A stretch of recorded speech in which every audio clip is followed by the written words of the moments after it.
They took my home, my money, and every last shred of my dignity. They left me with nothing, but they made one mistake. They forgot about my grandfather's paranoia.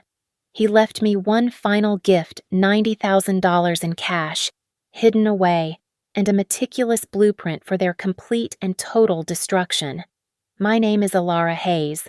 I am 34 years old. I am sitting on a thin mattress that sinks in the middle, in a studio apartment on the forgotten edge of Denver. The room is a symphony of failure, heavy with the smell of old, microwaved food and the sharp, chemical sting of bleach. The single window looks out onto a brick wall. I am staring at a piece of paper, a flimsy pink sheet that represents the end of the line. A final notice. Rent was due 3 days ago. I checked my bank account this morning, mostly out of a morbid curiosity. The balance was 2 digits, $54 and some change. It is not enough to live, not even enough to fail properly. The air in the room is thick and still, and I am breathing it in, trying to remember what clean air felt like. Just 6 months ago, my world was a different color. I lived in a house that wasn't a box, but a space that seemed to breathe light. It was a sprawling modern home with floor-to-ceiling windows that overlooked the foothills. I was the wife of Mark Hayes, a financial advisor so successful, so charismatic, that people trusted him instantly. I had a life I had built, a career I was proud of at the Viridia Fund, a nonprofit dedicated to environmental causes. I had purpose.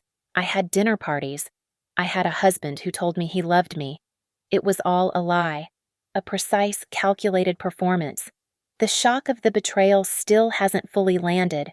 It lives in my stomach, a cold, hard stone.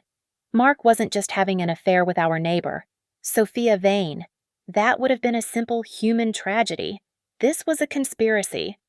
While Sophia was in my kitchen, drinking my wine and listening to my anxieties about work, she and my husband were actively plotting my financial and social execution.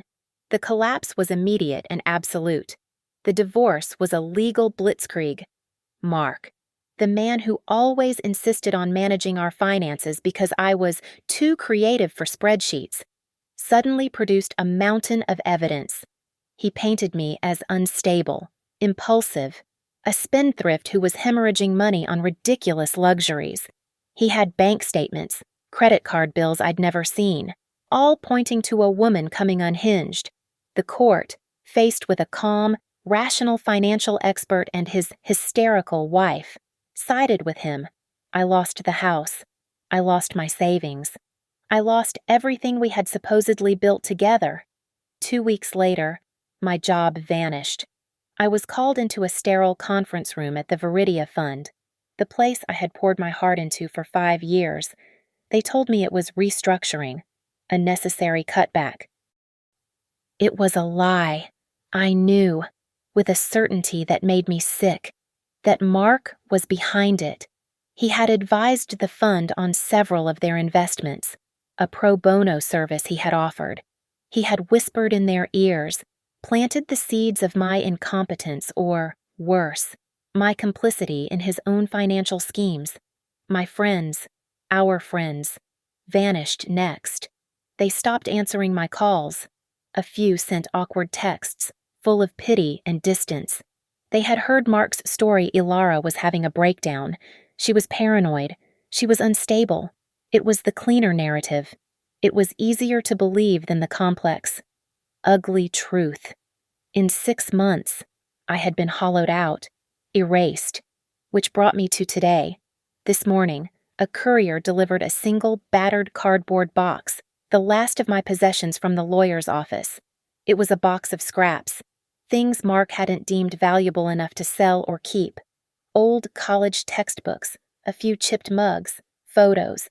My hands were numb as I sorted through the debris.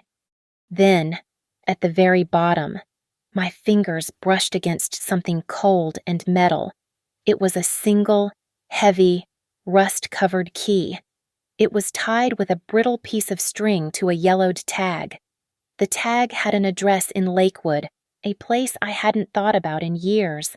It was my grandfather's house. Arthur Reed. I barely knew him. He was the black sheep of the family, the mad auditor who lived as a recluse. My mother spoke of him with a mixture of embarrassment and fear. He was a paranoid old man, obsessed with numbers, who had cut himself off from the world. I also remembered one other thing. Mark had once, early in our marriage, tried to help Arthur manage his assets. He had come back from the meeting pale and furious. Arthur had apparently thrown him out. A cold realization washed over me. The house. It was the only thing in my life that Mark had never gotten his hands on. It was locked away in some arcane family trust, too complicated, too insulated for even Mark's legal team to pierce. It was the only thing left. I looked at the pink eviction notice. I looked at the rusted key in my palm. The apartment smelled like bleach, the smell of erasure. I had no money, no job, no one. I was 34 years old and I had been reduced to ash. I had no choice. I had to go to the house. I had to step into the dusty, lightless world of the grandfather I barely knew. It was the only place left to go.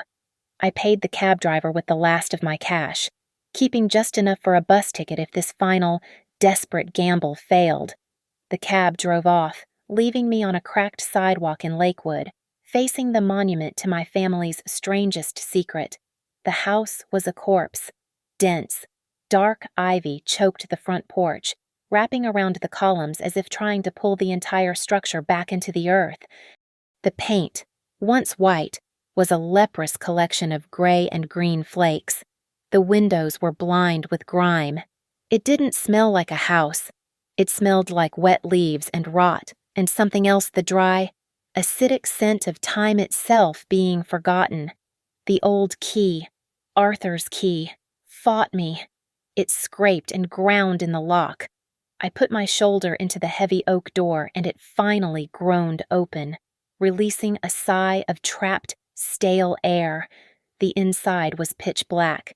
The air was so thick with dust that I tasted it immediately, a coating of grit and decay on my tongue. I fumbled along the wall for a light switch. I clicked it. Nothing. Of course. The power had likely been cut for years. I pulled out the cheap flashlight I'd bought, the last purchase on my dying debit card. The weak yellow beam cut through the darkness, and I saw what I had inherited. It was a tomb of paper. My grandfather, Arthur Reed, hadn't just been a recluse. He was a hoarder, but not of trash, not of clothes. He had hoarded information. Stacks of newspapers, yellowed and brittle, rose in leaning towers that brushed the ceiling. Furniture heavy, dark wood tables, sofas, sideboards was draped in white sheets, their forms rising from the gloom like shrouded bodies in a morgue. And on every flat surface, including the floor, were the ledgers, hundreds of them, hard-bound, in black and green, their spines meticulously labeled with dates I didn't recognize. They were stacked in the hallways, creating narrow canyons I had to shuffle through. The house was a mausoleum of his obsession. I felt his presence everywhere. This was the man my mother had warned me about, the mad auditor. He had been a forensic accountant for a major bank, a genius with numbers, until one day he simply walked out and never came back. He locked himself in this house and, as my mother told it, descended into a paranoid obsession, convinced the entire financial world was a lie. Hi, he sees fraud in a grocery receipt.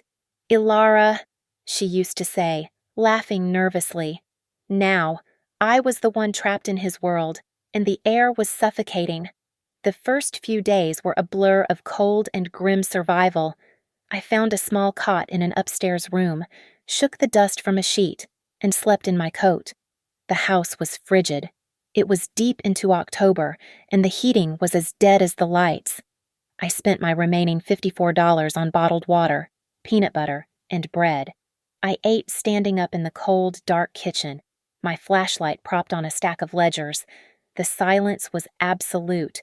It was a heavy, pressing weight that magnified my own despair. I was completely, utterly alone, a ghost in a ghost's house. I wasn't looking for answers. I was just trying to clear a space to breathe, to exist.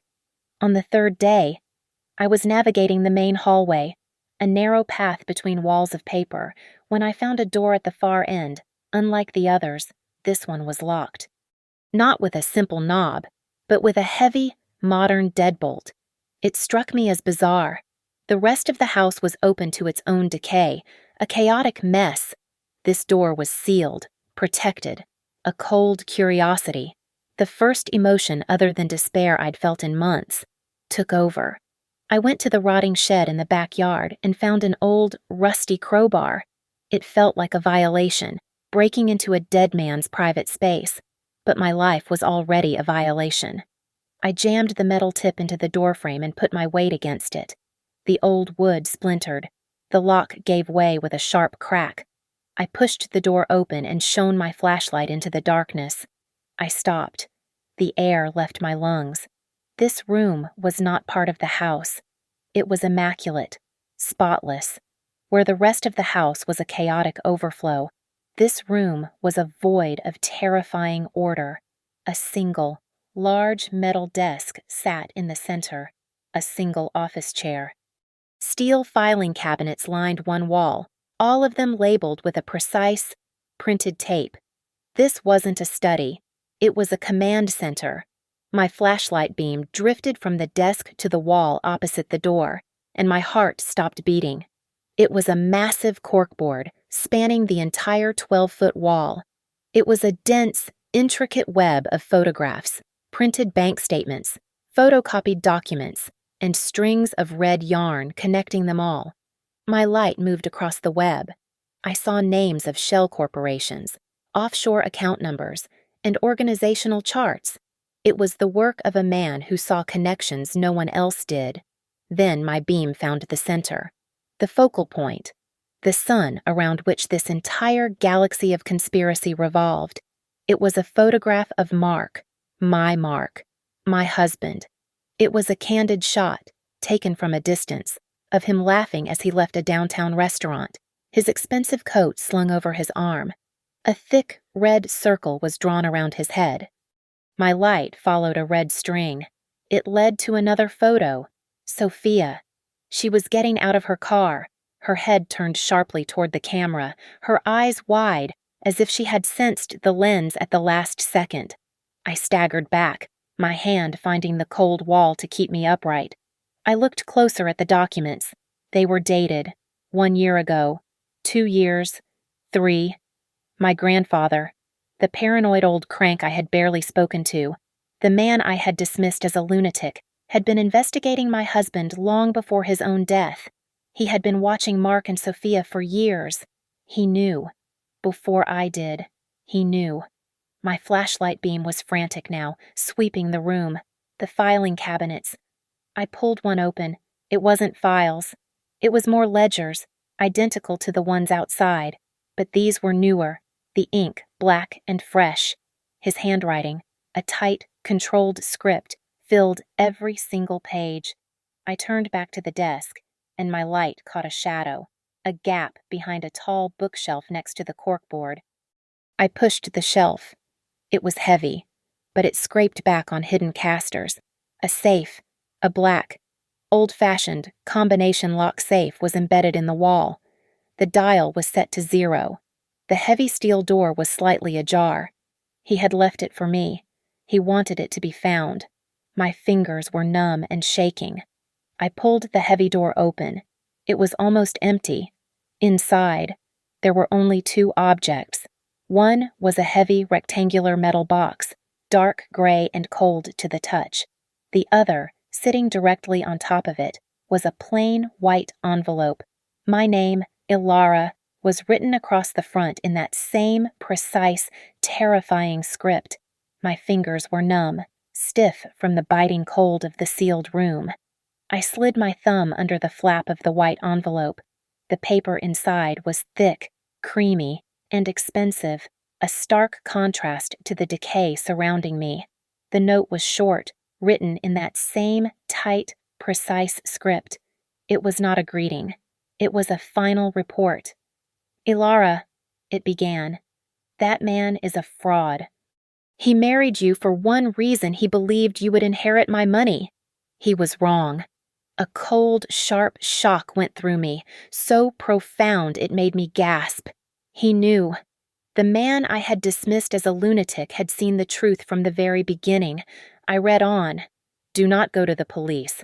They are slow, and he has insulated himself with lawyers. Do not trust any lawyer you can afford. They are weak, and his are paid to win. Trust only the numbers. The numbers do not lie. My eyes darted to the heavy metal box sitting in the safe. It was locked with a simple key, which I now saw was taped neatly to the back of the envelope. My hands were shaking as I fumbled with the lock. It clicked open. I lifted the lid. I did not understand at first. It was full of paper. Bricks of paper, gray and green, bound by brittle, crumbling rubber bands. I lifted one. A portrait of Benjamin Franklin stared up at me, blank-eyed. It was cash. I pulled the stacks out, one by one, lining them up on the cold steel desk, the air filled with the dry, dusty scent of old money. I sat in Arthur's chair, the casters screaming in protest in the dead quiet, and I counted. 10,000, 30, 50. I counted it twice. $90,000. The room spun. $90,000. I looked at the cash. A small, neat mountain of impossible rescue. This was not just money. It was life. It was the rent I owed, not just for this month, but for years. It was a car that worked. It was food that wasn't from a can. It was a new apartment, a new city, a new name. It was the solution to every single one of my immediate, suffocating problems. I could take this, walk out the door, and disappear. I could be safe. My eyes fell back to the letter. There was one final paragraph. This money is bait. Do not spend it. Do not use it to run. He is looking for it, or something like it. He is desperate. Use it to burn them to the ground. Everything you need to know is in the ledger. He's greedy, Ilara. Give him what he wants. Bait. The word hung in the air, a cold counterweight to the hope the cash had given me. This was not a lifeline. It was an arsenal. My hand reached back into the now empty box. Two things remained at the bottom. A small, black, leather-bound ledger, the kind accountants used decades ago, and beside it, a simple silver USB flash drive. I ignored the ledger. The flash drive felt alien in this tomb of paper. My laptop was in my backpack, a few remaining minutes of battery life left. I pulled it out, the screen casting a pale, weak light in the office. I jammed the USB drive into the port. The drive had a single folder, labeled Audio. Inside, there were dozens of files, named only by date and time. My heart hammered against my ribs. I clicked the most recent one, dated just 8 months ago, not long before Arthur must have died. A voice filled the silence. Mark's voice. I knew that laugh. I had built my life around that laugh. Absolutely perfect, Mark was saying, his voice rich and confident. The Viridia Fund just transferred the whole tranche. They didn't even blink. Sophia's voice, like silk. And Ilara, does she have any idea she must be so proud of her husband, doing all that pro bono work for her little charity? Ilara is the key, Mark said, and his tone changed, shifting from warm amusement to something cold and clinical. She's my cover. She's so earnest, so dedicated. They trust her, so they trust me. The mark just bit, and bit hard. We'll be liquid in 6 months. My hand flew to my mouth. They weren't talking about us. They weren't talking about love or an affair. They were talking about investors. They were talking about my job, the mark. They were laughing at a mark who had just bit. They were laughing at my colleagues, at the very fund I had given my life to. I felt sick. I frantically clicked on another file, this one much older, from 2 years ago. A new voice, raspy, old, and sharp as broken glass. Arthur. He's running a classic Ponzi, Arthur stated, his voice devoid of emotion. He's using new investor money. I see the Viridia account here to pay fake returns to his older clients. But he's siphoning. He's bleeding the core capital into offshore accounts. I need you to find those accounts. Another man's voice, professional. That'll be expensive. Arthur, this is deep-level tracing. Are you sure about this? He's married to your granddaughter. That, Arthur's voice snapped, hard and final, is why I am sure. Keep digging. I slammed the laptop shut. The sudden darkness was absolute. A private investigator. My grandfather had hired a private investigator to follow my husband. It all clicked into place. A horrifying, perfect mosaic. This was not a messy divorce. It was not a crime of passion. It was a long con, a criminal enterprise. Mark hadn't just cheated on me. He had targeted me. He had married me to get to my family's perceived wealth. And when that failed, he had pivoted. He had used my name, my reputation, my job at the Viridia Fund to gain access to their donors, their endowment, and the divorce, the speed, the cruelty, the accusations of me being unstable and paranoid. It wasn't an angry husband lashing out. It was a predator. It was a calculated business strategy to discredit me, to neutralize me completely, just in case I ever got close to the truth. Sophia wasn't the other woman. She was his partner. I looked at the $90,000 glowing faintly in the laptop's dying light. The temptation to run was still there, a screaming voice in my head telling me to save myself. But where would I go? He had my name. He had my reputation. He had my life. My hand found the black leather ledger. It was heavy, solid. Use it to burn them. The suffocating fog of despair that had been my only companion for 6 months finally began to clear. It didn't vanish. It crystallized. It hardened. It turned from a blanket of smog into a single, sharp point of ice. My grandfather, the mad auditor my family had mocked, had seen the wolf at my door, and he had spent the last years of his life building a cage for him. I opened the ledger. It was time to learn how to set the trap. Sitting in the frigid, dusty silence of Arthur's office, the black ledger open on my lap, my mind refused to stay in the present. It shattered, projecting fragments of the past onto the dark walls. The memories came back, not as warm nostalgia, but as a series of exhibits in a trial I had already lost. I saw the night I met Mark. It was at the Viridia Fund's annual gala, a night I usually dreaded, full of polite smiles and checkbooks. I was standing by a display, nervously explaining a conservation project, when he appeared. He wasn't like the other donors. He was sharp, his eyes a piercing blue, and he didn't look at me with polite disinterest. He listened. He asked intelligent questions about our work, our funding challenges. He was a financial advisor at a boutique firm, Apex Wealth Solutions, but he seemed genuinely captivated by my passion for the nonprofit world. He told me I was refreshing. I, in turn, was completely charmed. Our romance was a whirlwind, something from a movie script. He sent flowers to my office. He took me to restaurants I couldn't afford. He remembered the names of my colleagues. But most of all, he championed my work. He was the first man I'd dated who didn't seem threatened or bored by my dedication. "You're the one with the real gift. Ilara," he told me over dinner one night, his hand covering mine on the white tablecloth. "You focus on saving the world. Let me handle the boring stuff, the finances. I'll make sure you're always secure enough to do what you love." I melted. It was the most romantic thing anyone had ever said to me.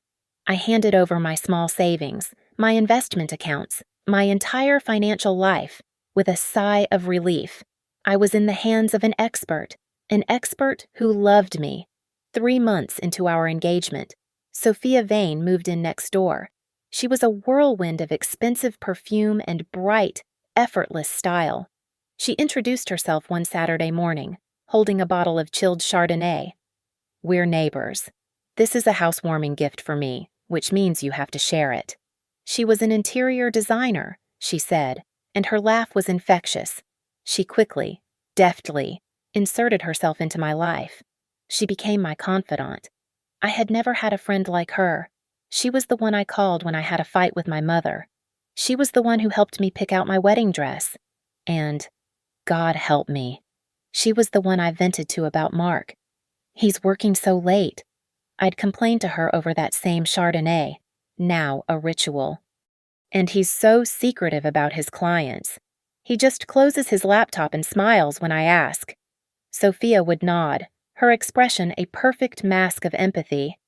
That's how those finance guys are, honey. They're like surgeons with money. You don't want to see the mess, just the result. He's probably just protecting you from the stress. How many times did she appear? As if by magic I'd have a minor, tense disagreement with Mark over the phone. And 2 minutes later, a text from Sophia. You sounded stressed. Everything okay over there? I saw it as concern. I see it now as surveillance. I saw the signs. I see them all now, flashing like neon warnings in my memory. The way Mark would gently but firmly take over any discussion about our joint accounts. It's all numbers, Alara. It's boring. Trust me. The way he would consolidate our assets, moving my money into accounts I couldn't access, all in the name of better returns. I even remember the only time I took him to meet my grandfather. It was a disaster. Arthur, who had been living his hermetic life for a decade, had agreed to see me. He sat in his dusty living room, the one I was now sleeping in, and just stared at Mark. He didn't respond to Mark's charm, his easy smile, his firm handshake. After a stiff 30 minutes, Mark excused himself to take a call. Arthur's eyes followed him out of the room. He then turned to me, his voice a dry rasp. Be careful of things that are too polished. Alara, he said. They're usually hollow. I was furious. I accused him of being jealous, of being a bitter old man who couldn't stand to see me happy. I left, and I didn't speak to him again. I had defended the wolf at my door from the one man who saw him. Then came the wealth. About a year ago, it was sudden. Mark bought a new BMW, a $70,000 car, in cash. Sophia, our friendly neighbor, leased a brand new Mercedes convertible. They both laughed it off. The market is on fire right now. Mark boomed at a backyard barbecue, the one in the house I had lost. We're just riding the wave. They started taking investor trips, sometimes together, to the Caymans, to Switzerland. They were just networking, they said. I, the fool, was just happy my husband was so successful. My mind finally landed on the last happy memory, my wedding day. I pulled the memory out and examined it under the cold light of this new reality. Mark's vows. He hadn't written them. He'd recited them. Every word, every pause, every emotional catch in his throat was a performance, a script. There was a wedding photo I used to keep on my desk, me and Mark, at the center, kissing, over my shoulder, in the background. Sophia was a guest, smiling brightly, holding a glass of champagne. I closed my eyes, picturing it. I saw it now. I saw the truth. Sophia wasn't looking at the camera. She was looking past me. She was looking at Mark. And he, in the middle of kissing his new bride, had his eyes open. He was looking at her. It wasn't a look of passion. It was a look of shared victory. A look that said, the mark is hooked. The deal is closed. The memory hits like a physical impact, winding me. 6 months ago, the flight from Chicago, a quick, successful fundraising trip for the Viridia Fund, had landed early. I was energized, proud. I took a cab home instead of calling Mark, picturing the look on his face when I walked in 2 hours ahead of schedule. I would surprise him.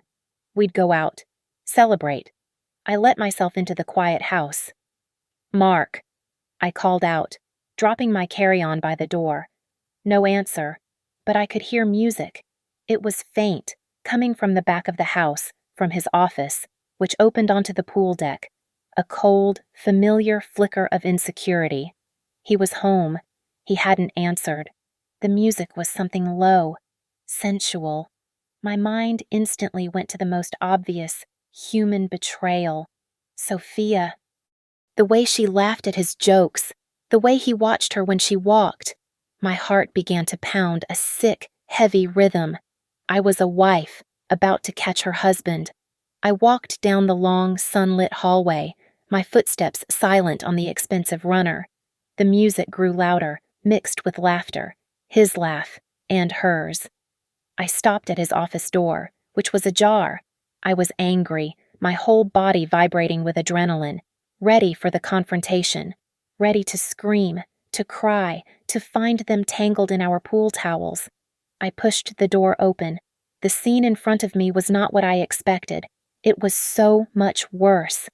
They were there, Mark and Sophia, but they were fully dressed in expensive work clothes. They were standing in his office, not on the pool deck. The glass doors to the outside were closed. They were holding champagne flutes, the good crystal, the ones we got as a wedding gift, and they were celebrating. In front of them was the massive, wall-mounted whiteboard Mark used for his market projections. It was covered, end to end, in names and numbers, a frantic spiderweb of arrows, circles, and dollar amounts. My mind couldn't process it. I was braced for infidelity, for a crime of passion. This was a boardroom. A perfect execution, Mark was saying, his face flush with victory. He raised his glass to Sophia. "To us," she said, her voice husky. She clinked his glass. "And to the Viridia Fund. God, they were easy." I stopped breathing. My eyes snapped to the board. In the center, in red marker, was Viridia Fund, Endowment. An arrow pointed from it to a string of account numbers. Beside it, a figure. $3 million. My eyes scanned the rest of the board. I saw the names of my colleagues. David Harrison, our biggest donor, the Gable Foundation. Their names were there, lists of figures next to them, all connected by arrows pointing to a central company name, Apex Wealth Solutions. This wasn't an affair. This was a dissection. They were drinking a toast to the successful looting of my life's work. The audio files I had just heard in Arthur's office were the soundtrack to this exact moment. The mark just bit, and bit hard. I was the mark. My charity was the mark. My overnight bag, the one I had packed with such optimism, slipped from my shoulder and hit the hardwood floor with a soft, heavy thud. They both turned, startled. Their expressions were not guilt, not the shame of lovers caught in the act. It was annoyance. Pure, unfiltered irritation, as if a waiter had interrupted a private dinner. "Alara," Mark said. His smile was still there, but it was a cold, plastic thing. "You're home. Early." "What? What is that?" My voice was a whisper. I pointed at the board, my hand shaking so violently I could barely lift it. "Mark, what is on that board?" Sophia set her champagne glass down. She was the first to recover. She glided toward me, her face a perfect mask of warm, sisterly concern. "Ilara, honey, you look like you've seen a ghost. That trip must have just wrecked you. You look terrible." She tried to put her arm around me. I flinched away from her touch as if she were on fire. "Don't touch me." I looked at Mark. "That's the fund's name. That's David Harrison's name. What have you done?" The air in the room changed. Mark's smile vanished. His eyes went flat. This was not my husband. This was the man from Arthur's files. The fraud. "You are not supposed to be in here, Alara," he said, his voice quiet. "This is a private client meeting. My colleagues are your clients." The words tore out of my throat, half scream, half sob. "The fund is your client. What did you do?" This was the moment. The pivot. I could see the calculation in his eyes. He saw that I knew. Not everything, but enough. He didn't panic. He didn't try to explain. He immediately, calmly, moved to destroy me. He gave Sophia a look so brief it was almost invisible. It was a command. Sophia's face instantly crumpled, her eyes filled with tears. She staggered back, her hand flying to her chest. "Oh my God," she whispered, her voice breaking. "Mark, she's accusing us. Alara, how could you? After everything, I was speechless. The speed of the lie was breathtaking." What are you talking about? I'm talking about the money. The board. Mark strode forward, stepping between me and Sophia. He didn't look at me. He put a protective arm around her. "See, Sophia, this is what I was telling you. This is what I was so worried about."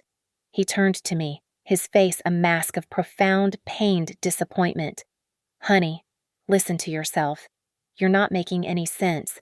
You're clearly exhausted. You're ranting." "I am not ranting," I shrieked.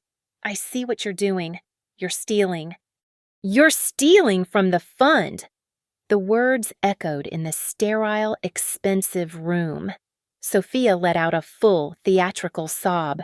"She's attacking me, Mark. I told you she was getting paranoid. I told you she was obsessed with me. She's having a breakdown." "Enough!" Mark's voice was sharp. He looked at me, and all the false pity was gone, replaced by a cold, surgical precision. "I've been trying to protect you, Alara, from yourself. This paranoia, this instability. I've been covering for you for months, but this attacking our friend, accusing me of being a criminal." He shook his head, a single, slow, devastating gesture. "I can't do this anymore." "What?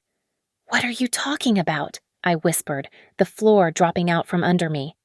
"This marriage, this fantasy you're living in?" He was so calm. He was a surgeon, cutting me out of his life. "I think you need help. Real, professional help."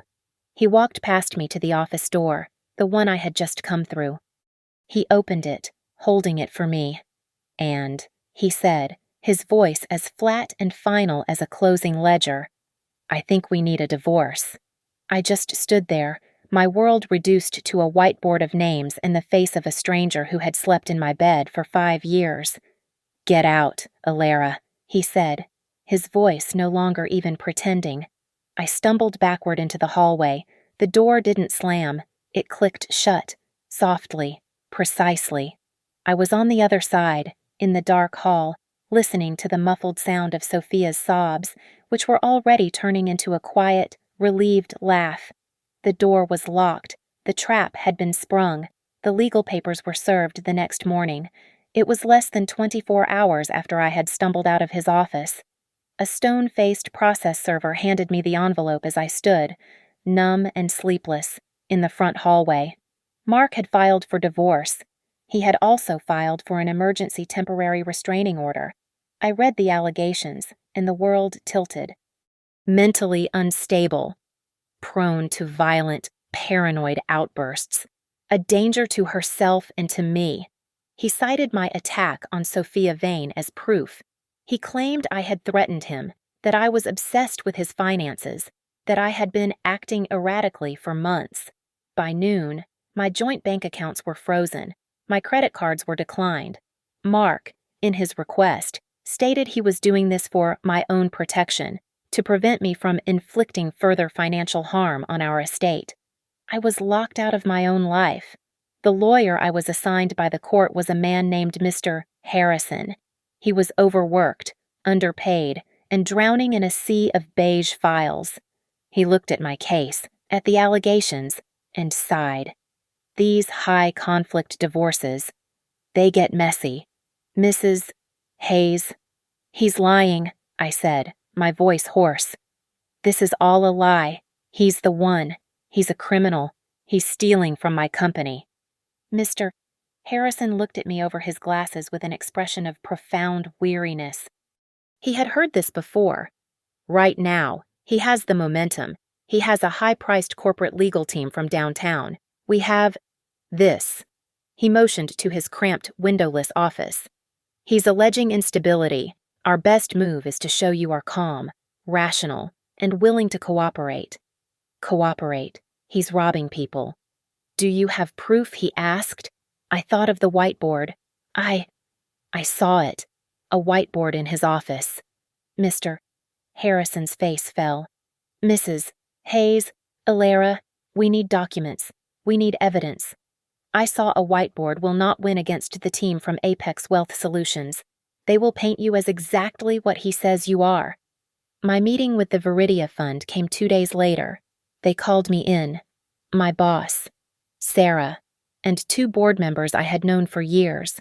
Their faces were cold. Ilara, Sarah began, reading from a prepared statement. As you know, the fund has been investing with Apex Wealth Solutions for the past 18 months, on your husband's recommendation. Yes, I said, a cold dread creeping up my spine. We were notified yesterday of a significant financial irregularity, an investment. It seems to have vanished, a very large sum, over $3 million. I just stared. The number from the whiteboard. Given your personal relationship with Mr. Hayes and the fact that you are now in a contested divorce, the board feels your position here is untenable. You're firing me. I was shocked. Sarah, he took the money he and Sophia Vane. I saw the board. They were celebrating one of the board members, a man I had had dinner with, recoiled slightly. He exchanged a look with Sarah. This was exactly what Mark had prepped them for. The unstable wife, the paranoid accusations. We believe it's best for all parties if we accept your resignation, effective immediately, Sarah said, refusing to meet my eyes. We are investigating this as a matter of gross negligence, or, potentially, complicity. I was escorted out of the building by security. The legal battle was a slaughter. In the deposition, Sophia Vane was a portrait of sympathetic, terrified victimhood. She cried. She explained, in a broken voice, how she had become my only friend and had worried about me for months. She was becoming so dark, Sophia testified, dabbing her eyes. She was obsessed with Mark's success. She kept talking about how unfair it was. She said one night, I'm just going to burn it all down. I didn't think she meant it literally.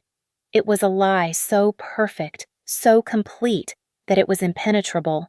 She had taken my real anxieties, my genuine confessions about my work stress, and twisted them into a narrative of a vengeful, unhinged spouse. Then came Mark's presentation. He sat in court, the picture of a calm, wounded, rational man. He presented the documents. Faked. All of them.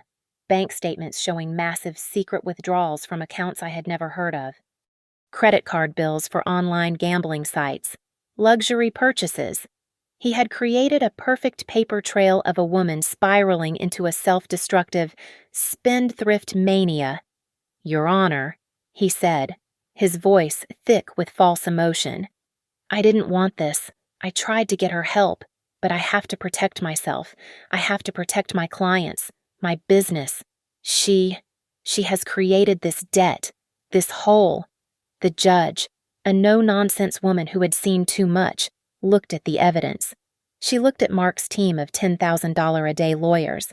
She looked at my exhausted, court-appointed attorney. She sided with Mark. I lost everything. The house was sold to cover the debts I had incurred.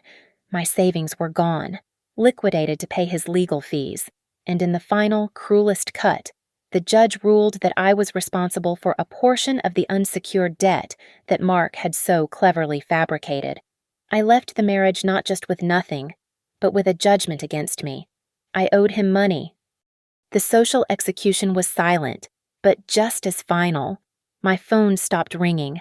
Texts went unanswered. The friends we had shared, the people who had eaten at my table, politely faded away.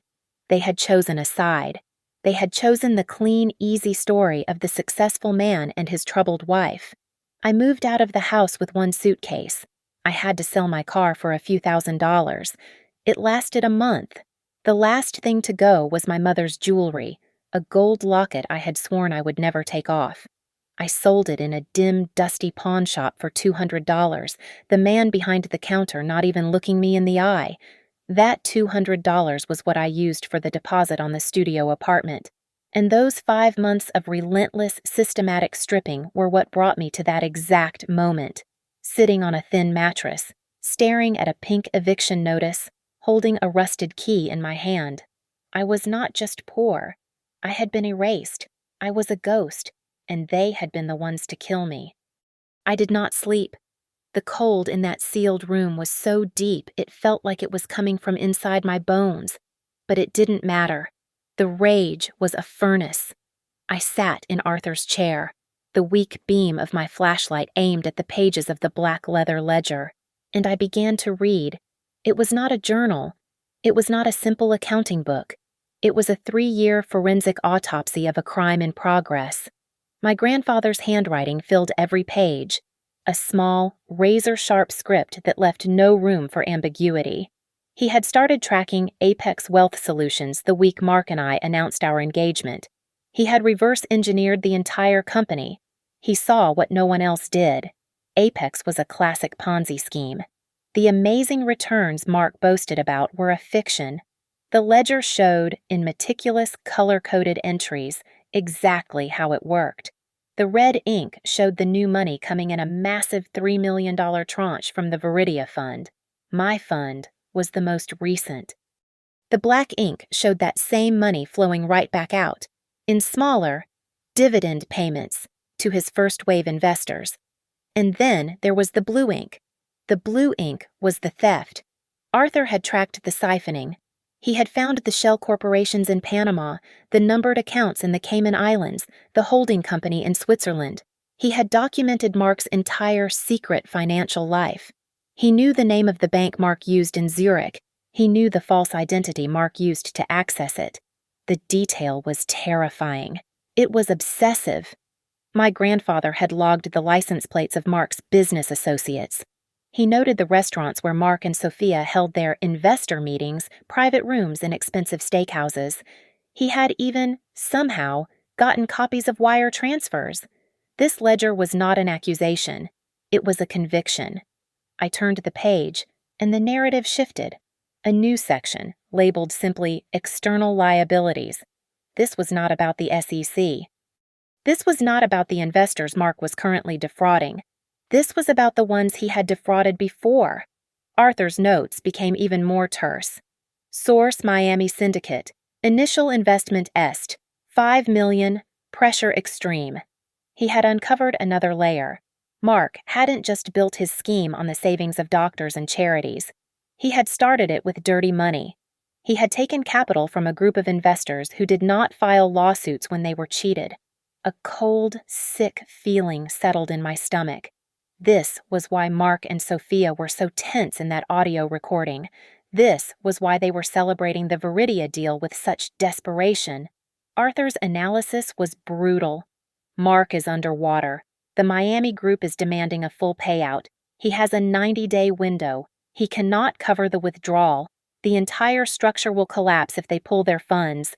He was in a trap of his own making. He was being hunted by people far more dangerous than a district attorney. He needed money. He needed a lot of money, untraceable and fast, to plug the hole before this other group discovered the entire thing was hollow. And that, Arthur explained, was why Mark had targeted me. I flipped to the next section, A.R. Asset Search. My grandfather's initials. Mark, the man who was bleeding millions, was spending hundreds of thousands on private investigators, not to watch me, to watch Arthur. The report was blunt. Mark believes I am hiding a liquid, off-the-books fortune, est. 20 million, source family rumor, amplified by his own greed. His marriage to Alara was step one of an acquisition. He believed he could charm me into his portfolio. When that failed, he pivoted to using her access at Viridia. But he had never given up on the original prize. Arthur's money, the mythical, non-existent treasure. My breath caught. I looked around the dusty hoarder's tomb. This was what Mark thought was a front. He believed Arthur was the eccentric genius, A miser, sitting on a dragon's hoard of cash. And then, the final critical piece of the puzzle. I realized, with the force of a physical blow, that Mark and Sophia did not know my grandfather was dead. He had been a recluse. His death 6 months ago had been quiet, private. There was no obituary, no public funeral. The house, locked in its complex trust, hadn't gone on the market. From the outside, nothing had changed. As far as Mark and Sophia knew, the mad auditor was still in here, still alive, still guarding his millions. They thought he was still alive, and I, his only heir, had just been publicly, violently, and financially ruined. I was desperate. I was homeless. I was the perfect tool to get to the money. I turned to the final page of the ledger. It was a single sheet. The handwriting was larger, as if written with a final furious burst of energy. At the top of the page, underlined twice, were 2 words: the trap. The plan was not complicated. It was devastatingly simple. Mark was a wolf, starving and desperate, hunting for a very specific mythical beast. The plan was to give it to him. I looked at the $90,000 sitting on the desk, the money that, an hour ago, I had seen as my escape, my grandfather's final letter. This money is bait. Do not spend it. It was not an escape. It was a weapon. It was the cheese. My grandfather had built the most perfect, intricate mousetrap in the world, and I was the one who was going to spring it. The despair was gone. The tears were gone. The cold in the room had finally found its way inside me, and it was no longer weakness. It was steel. The black ledger contained one final, crucial piece of information. On the inside back cover, taped below the plan, was a business card. It was yellowed, the edges soft with age. David Miller, C.F.A., Forensic Accounting. Below it, in Arthur's sharp script, was a single sentence: he owes me. It took me 24 hours to make myself presentable. I used the house's ancient, non-potable water, heating it on a camping stove I found in the garage. To wash, I scrubbed the grime of the last 6 months from my skin. I found an old pressed suit of my grandmother's in a cedar chest, a severe gray wool outfit from a bygone era. It hung on me, but it was clean. It was armor. I braided my hair, packed the $90,000 and the black ledger into my backpack, and left Arthur's house. David Miller's office was on the 4th floor of a squat, forgotten building downtown, the kind with a rickety elevator that smelled of oil and wet carpet. The frosted glass on his door was cracked. I pushed it open. The office was a disaster, a mirror image of Arthur's house, but for a different reason. This was not the careful archive of a recluse. It was the chaotic fallout of a man who had simply stopped caring. Stacks of files and financial reports covered every surface, including the chairs and most of the floor. Behind a mountain of paper sat the man himself. David Miller was in his late 60s, with a face like a crumpled paper bag and eyes that held no light. He was wearing a frayed tweed jacket and staring at a spreadsheet on a glowing monitor, his shoulders slumped in defeat. He looked like a man counting down the last few days to a retirement he couldn't afford. He didn't look up when I entered. "I'm not taking new clients, whatever it is. I'm sure I can't help you." His voice was a monotone, weary and final. I did not have the energy for pleasantries. I did not have the capacity to beg. I walked to his desk, found a small, clear patch, and placed the black leather ledger on it with a heavy, solid thud. "My name is Ilara Hayes," I said. He sighed, his eyes still on the screen. "Hayes like Mark Hayes Apex Wealth." He finally swiveled his chair, his expression a mix of pity and annoyance. "Look, kid, I heard what happened to you. It's a raw deal. But I can't go up against that shark. Nobody can." "I'm not asking you to," I said. My voice was low and steady. A new, cold thing I didn't recognize. I placed the silver USB drive next to the ledger. Arthur Reed sent me. He said you owed him. His name hit the room like a physical shock. David Miller's entire posture changed. He sat up straight. The exhaustion in his eyes vanished, snapped into a sudden, sharp focus. His gaze dropped from my face to the ledger on his desk. He reached out a trembling hand, not to the book, but to the business card I had placed on top of it. His card. Arthur, he whispered. He picked up the ledger as if it were a religious artifact, his fingers tracing the gold leaf title. I haven't seen him in 15 years. I thought he was. He's dead, I said. He left this for me. He opened the book. He turned one page, then another. He was not reading. He was absorbing. His breathing became shallow. He flipped faster, his eyes scanning the columns of blue and red ink, the names of the shell corporations, the account numbers. My God, he breathed. He looked up at me, his eyes now alive, blazing with an intellectual fire I had not thought possible. That magnificent, crazy old man. He actually did it. He mapped the whole damn thing. He stood up, energized, and began pacing the tiny, clear patch of floor between his desk and the wall. He found the Zurich account. How in the hell did he find the Zurich account? He said you owed him, I repeated. What was the favor? David stopped pacing. He looked out the grimy window at the brick wall across the alley. A long time ago, he said, his voice quiet. I was a senior auditor at a major bank, young, arrogant. I made a mistake, a big one. I missed a decimal point that was covering a massive executive fraud. They were going to hang me out to dry. My career, my life, everything. Gone. They were going to charge me as an accomplice. He turned back to me. Your grandfather was the forensic accountant they brought in to clean up my mess. He spent 2 weeks locked in a vault with the data. He came out, found the real thieves, and, in his final report, he listed my error as a clerical oversight and not gross negligence. It was a lie, a small, professional lie. It saved me. It saved my life. I told him I'd do anything, any time. He just grunted and said, "Pay your bills, Miller." And that was it. He slapped his hand on the open ledger. This is him calling in the favor. He was a different man now. The tired, defeated accountant was gone. In his place was a hunter who had just been handed a map to the biggest game of his life. All right, Ilara Hayes, he said. I'm in, but we do this his way, Arthur's way. I knew him. He was a fanatic for details.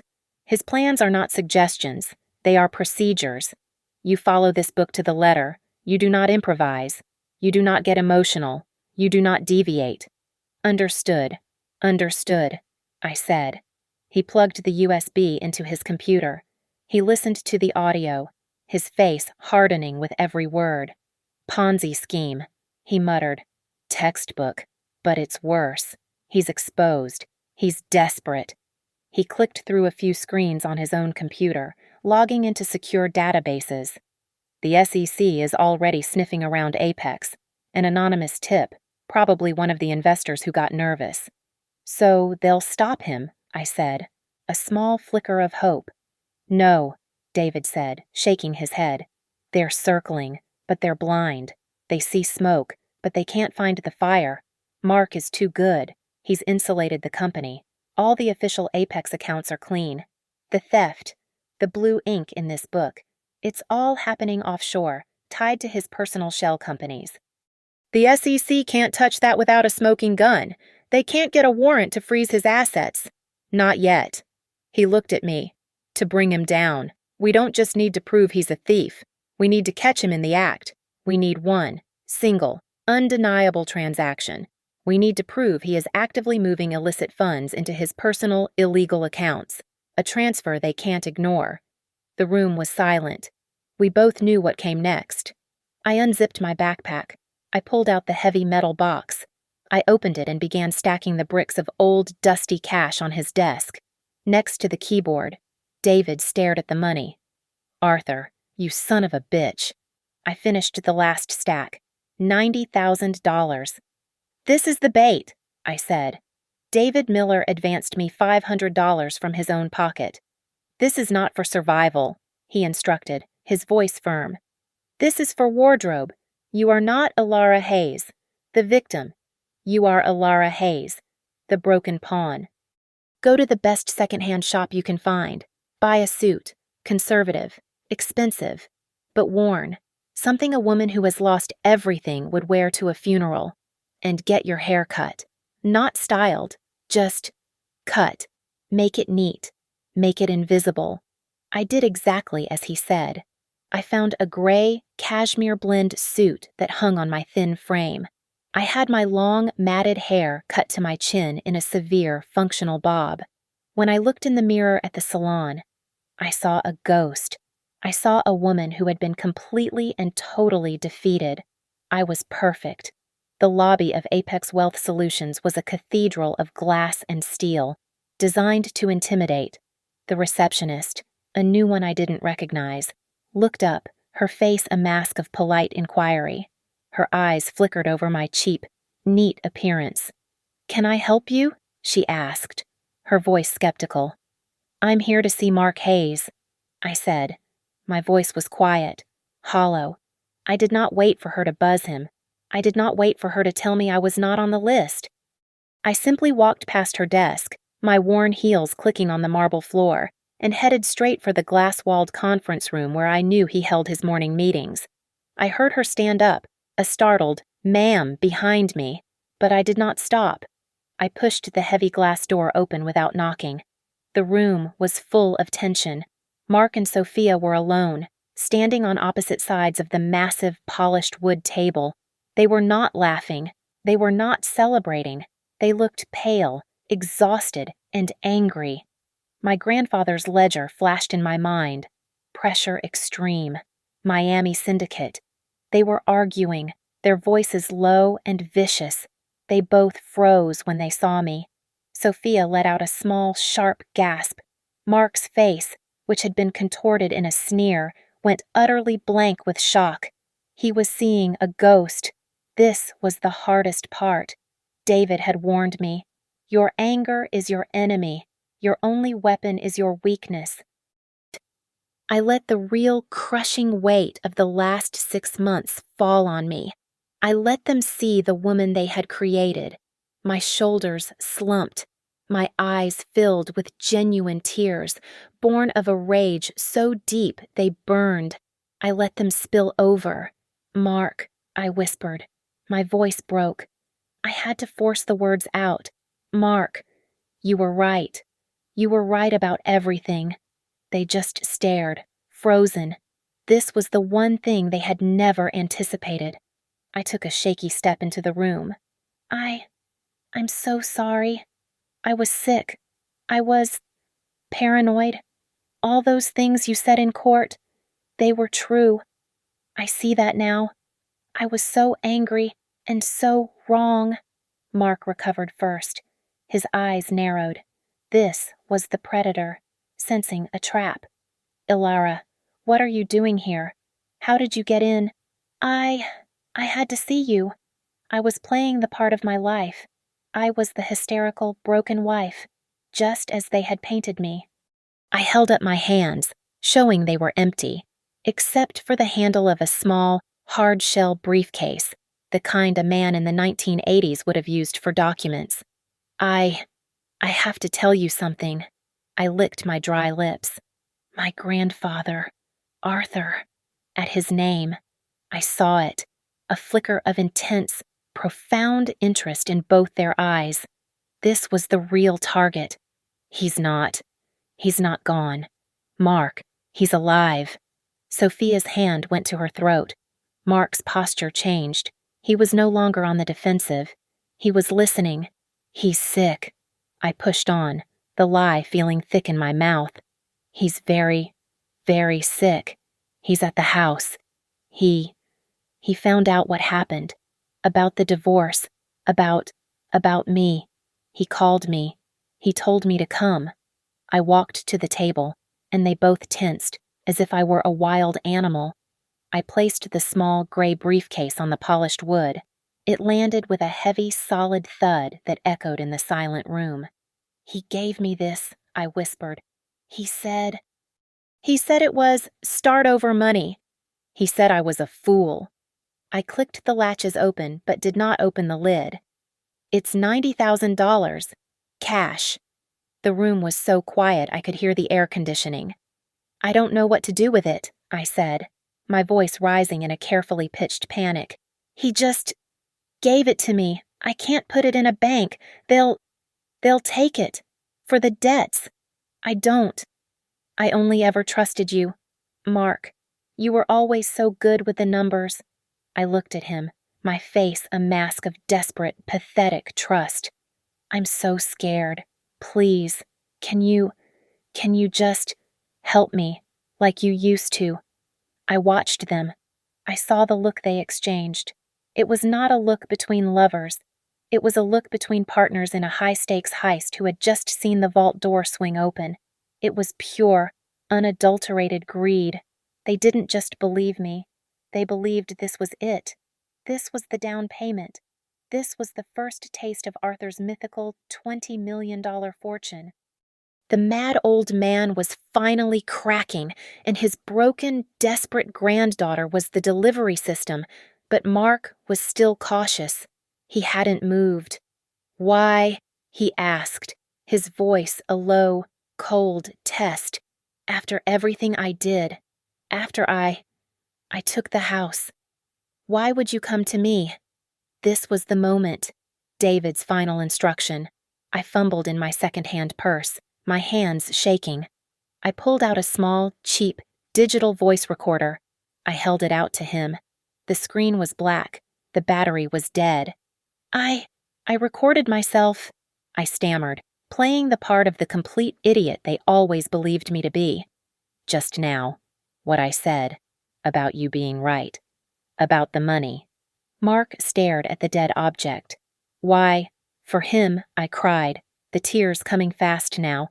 "For my grandfather, he made me. He said he wanted proof that I came to you, proof that I told you, that I apologized. He's testing me. Mark, I'm so scared of him. Please, just take this. Take the money. I don't want it." "You take care of it, please." I pushed the briefcase toward him. That was what broke the spell. The arrogance. The story was perfect. It wasn't just me, the fool, coming to him. It was the paranoid old man, also a fool, using a dead recorder as proof. I was not a threat. I was a messenger. I was a tool. A slow smile spread across Mark's face. It was the old smile, the charming, confident smile that had undone my life. He looked at Sophia, a look of pure, unadulterated triumph. He had won.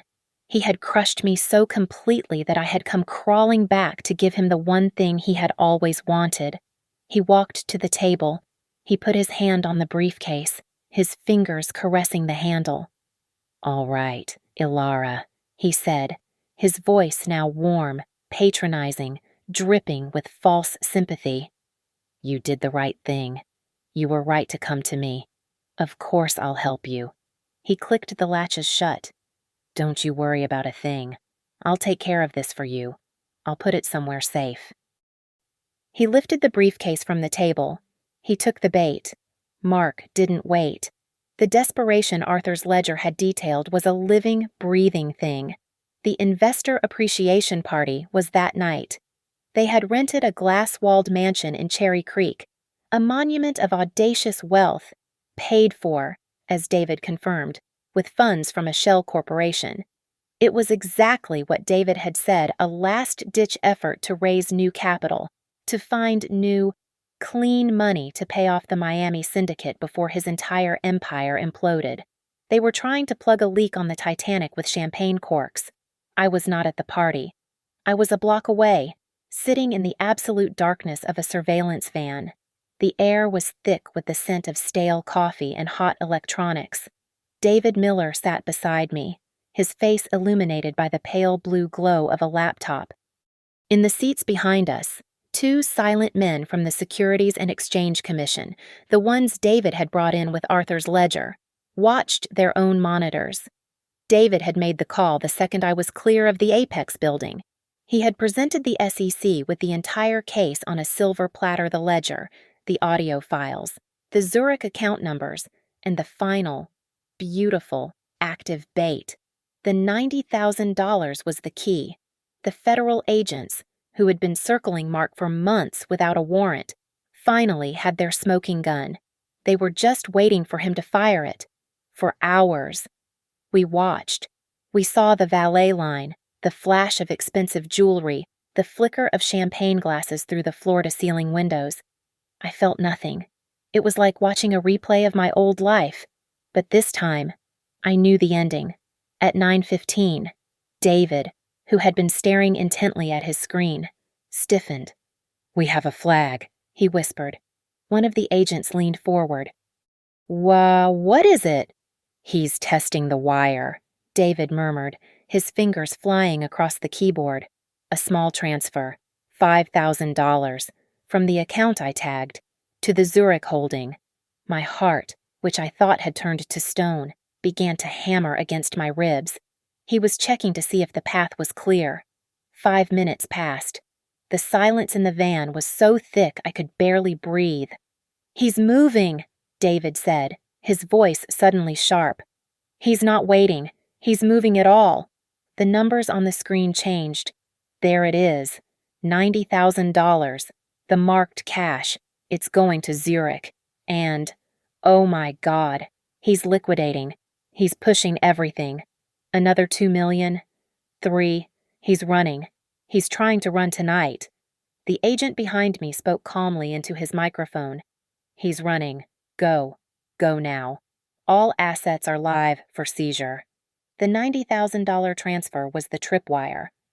The moment it hit the pre-flagged foreign account, it triggered an automatic global asset freeze. Every account, the shell corporations in Panama, the holding company in Switzerland, the local Apex accounts, was instantly locked. The tap was turned off. The black vans, which had been parked in the shadows, roared to life. We watched on the main monitor as Mark, inside the mansion, stood on a small, raised platform, a microphone in one hand, a champagne flute in the other. He was mid-toast. He was incandescent, his face flush with the victory of my surrender, the relief of the incoming cash. "And so I raise my glass," he was saying, his voice booming over the sound system, "to a future of unparalleled prosperity." His words were cut off. The main doors of the mansion burst open. Federal agents in dark vests poured into the room. The monitor showed the scene dissolving into pure chaos. The music died. Someone screamed. The air of smug, wealthy invincibility evaporated. These powerful, intelligent investors, the pillars of the community, suddenly looked like what they were, the victims of a con man. "He's running," the agent said, watching a different feed. "He's going for the back service exit." "Stay here, Ilara," David said. I didn't listen. I was already out of the van. I didn't run. I walked, moving through the manicured shadows of the neighboring property, a path I knew by heart. Mark had once toured this very house, considering it as an upgrade. I reached the service exit just as the door flew open. He burst out, dragging Sophia by the hand. He had lost his jacket, his tie was ripped loose, and his face was a mask of pure, white-hot panic. Sophia was sobbing, a high-pitched animal wail, stumbling on the gravel path. They were making for the guest parking. They skidded to a stop when they saw me. I was just standing there, in the darkness, in my second-hand gray suit. I was not with the agents. I was not crying. I was just watching. Mark stared, his mind unable to process my presence. "Ilara," he hissed, his voice cracking. "Get out of the way. It's a mistake. The SEC is here. We have to go." I didn't move. I just looked at him, and I let him see, for the very first time, the woman he had married, The coldness I had found in Arthur's office was all that was left. The pieces clicked into place behind his terrified eyes. The convenient visit, the briefcase, the $90,000, the pathetic, broken act, the lie. You, he breathed. The word was not an accusation. It was a realization of an impossible horror. It was you. You did this. He took a threatening step forward. Alara, what did you do? 2 federal agents rounded the corner of the house. Federal agents, hands in the air. Do not move. I didn't even blink. I held his gaze as the red and blue lights washed over his face, revealing the fraud underneath. My voice was as cold and hard as the steel cuffs they were pulling out. I just followed my grandfather's advice. Mark. He just stared, his world ending. He told me to invest wisely. I took one single step back, melting into the shadows, giving the agents a clear line. They grabbed him. They slammed him against the white stucco wall of the house he had been renting with stolen money. Sophia collapsed onto the gravel, a ruined heap, as they cuffed her hands behind her back. They were left with absolutely nothing. The foreign accounts were frozen. The house was seized. Their reputation was annihilated, and a line of very angry investors, including some very dangerous ones from Miami, were all waiting to get their money back. They were broken. Finished. My $90,000 revenge was complete. Thank you so much for listening to my story. I'm so curious. Where in the world are you listening from? Let me know in the comments below so we can chat and share our thoughts. Please don't forget to subscribe to Lily Revenge Stories, like this video, and if you want to support me even more, hit that hype button so this story can be heard by more people.